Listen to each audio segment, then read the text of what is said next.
മറ്റു ബ്രേക്കിംഗ് വാർത്തയിലേക്കാണ് നമ്മൾ പോകുന്നത്. മെന്റലിസ്റ്റ് ആദി പണം വാങ്ങി കബളിപ്പിച്ചെന്ന പരാതിയിൽ കൂടുതൽ വെളിപ്പെടുത്തലുമായി പരാതിക്കാരൻ. ഷോയുടെ ലാഭവിഹിതം നൽകാമെന്ന് പറഞ്ഞാണ് പണം വാങ്ങിയതെന്ന് പരാതിക്കാരൻ റിപ്പോർട്ടറിനോട് പറഞ്ഞു. 35 ലക്ഷം രൂപ വാങ്ങി കബളിപ്പിച്ചുവെന്നാണ് കണ്ണൂർ സ്വദേശി ബെന്നി വാഴപ്പിള്ളിന്റെ പരാതി. പണം തിരികെ ചോദിച്ചപ്പോൾ ഭീഷണിപ്പെടുത്തിയെന്നും ബെന്നി പറയുന്നു.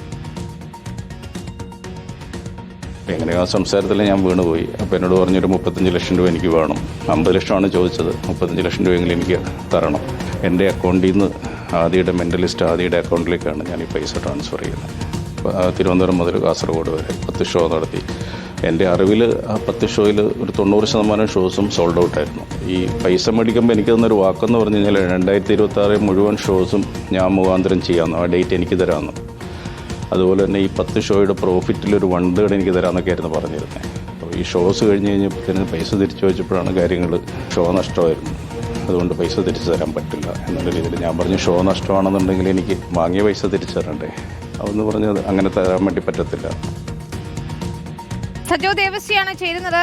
സജോ, ഇതിൽ എങ്ങനെയാണ് കബളിപ്പിച്ചതെന്ന പരാതിക്കാരൻ കൃത്യമായി തന്നെ പറയുന്നുണ്ട്. പിന്നീട് പണം ചോദിച്ചപ്പോൾ അത് നൽകാനും തയ്യാറായില്ല. പോലീസ് ഇപ്പോൾ കേസെടുത്തിരിക്കുന്നു. മെന്റലിസ്റ്റ് ആദിയെ ചോദ്യം ചെയ്യുന്നത് ഉൾപ്പെടെയുള്ള നടപടികളിലേക്ക് കടക്കുമെന്നാണ് മനസ്സിലാക്കുന്നത്.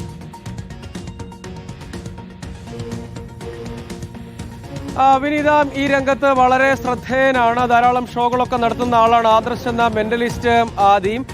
ഇയാൾക്കെതിരെയും ഇയാളുമൊപ്പം ഈ ഷോയുടെ ഭാഗമായ ഡയറക്ടർ ഉൾപ്പെടെയുള്ള ആളുകളടക്കം 4 പേർക്കെതിരെയാണ് എറണാകുളം സെൻട്രൽ പോലീസ് ഈ പരാതിയിന്മേൽ കേസെടുത്തിരിക്കുന്നത്. വെന്നി എന്നയാളാണ് പരാതിക്കാരൻ. അയാളൊരു പ്രവാസി കൂടിയാണ്. അതിൽ പറയുന്ന പ്രധാനപ്പെട്ട കാര്യം ഈ ഷോയുടെ ഭാഗമാകുന്നു, അതിലേക്ക് പണം നിക്ഷേപിക്കുന്നു ഷോ നടത്താനും മറ്റുമൊക്കെയായി. അപ്പോൾ ലാഭവിഹിതവും മുതലും അടക്കം തിരികെ നൽകാം എന്തായിരുന്നു വാഗ്ദാനം. ആ വാഗ്ദാനം വിശ്വസിച്ചാണ് 2 ഘട്ടങ്ങളായി 35 ലക്ഷം രൂപ നൽകിയത്. പക്ഷേ ഈ ഷോ വളരെ വിജയകരമായി, അതായത് ഇൻസോംനിയ എന്ന പേരിൽ നടത്തപ്പെടുന്ന ഷോയാണ്. പലയിടങ്ങളിലും വിദേശത്തടക്കം ധാരാളം ഷോകൾ നടത്തപ്പെടാറുണ്ട്. അതൊക്കെ വിജയകരമായി പൂർത്തീകരിച്ചു. പക്ഷേ പിന്നീട് ഈ മുതലും ലാഭവിഹിതവും ഒക്കെ തിരികെ ചോദിച്ചു. ആ ഘട്ടത്തിൽ ഭീഷണിപ്പെടുത്തുകയും പരിഹസിക്കുകയും ഒക്കെയാണ് ചെയ്തത്. 1 രൂപ പോലും തിരികെ തന്നില്ല എന്നാണ് ഈ പരാതിക്കാരൻ ആരോപിക്കുന്നത്. ആ പരാതി എറണാകുളം സെൻട്രൽ പോലീസിൽ ലഭിച്ചതിന് പിന്നാലെ ഈ ഡയറക്ടർ, അതായത് സംവിധായകൻ ജിസ്ജോയെ 4ാം പ്രതിയും മെന്റലിസ്റ്റ് ആദിയെ 1ാം പ്രതിയൊക്കെയായാണ് 4 പേർ ഉൾപ്പെടുന്ന FIR ഒക്കെ രജിസ്റ്റർ ചെയ്തിട്ടുണ്ട്. പക്ഷെ അതിന്മേലുള്ള വിശദമായ അന്വേഷണത്തിലേക്ക് കടക്കണം എന്നാണ് പോലീസ് പറയുന്ന കാര്യം.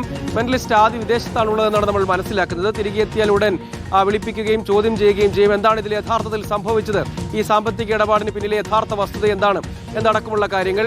അതിൽ പരാതിക്കാരൻ പറയുന്നത് സാധാരണഗതിയിൽ അത്രയും ശ്രദ്ധേയനായ ഒരു വ്യക്തി എന്ന നിലയ്ക്ക്, ധാരാളം ഷോയുള്ള വ്യക്തി എന്ന നിലയ്ക്ക് ലാഭകരമായ ഷോ നടത്താൻ കഴിയും എന്ന ബോധ്യത്തിന്റെ അടിസ്ഥാനത്തിൽ ആ പണം നൽകുകയാണ്. ഇങ്ങനെ ഒരു വഞ്ചനയിലേക്ക് പോകും എന്ന് കരുതിയിരുന്നതേ ഇല്ല എന്നാണ് പരാതിക്കാരൻ ഇപ്പോൾ ആരോപിക്കുന്ന കാര്യം. ഏതായാലും കേസ് രജിസ്റ്റർ ചെയ്തിട്ടുണ്ട്. അന്വേഷണത്തിലേക്ക് പോലീസ് കടന്നിട്ടുമുണ്ട്. ശരി, ഏറെ ഗുരുതരമായ പരാതി തന്നെയാണ് ഉയർന്നിരിക്കുന്നത്. സംവിധായകൻ ജിസ്ജോയ്, ഒപ്പം മെന്റലിസ്റ്റ് ആദി ഉൾപ്പെടെയുള്ളവർക്കെതിരെയാണ് ഇപ്പോൾ കേസെടുത്തിരിക്കുന്നത്.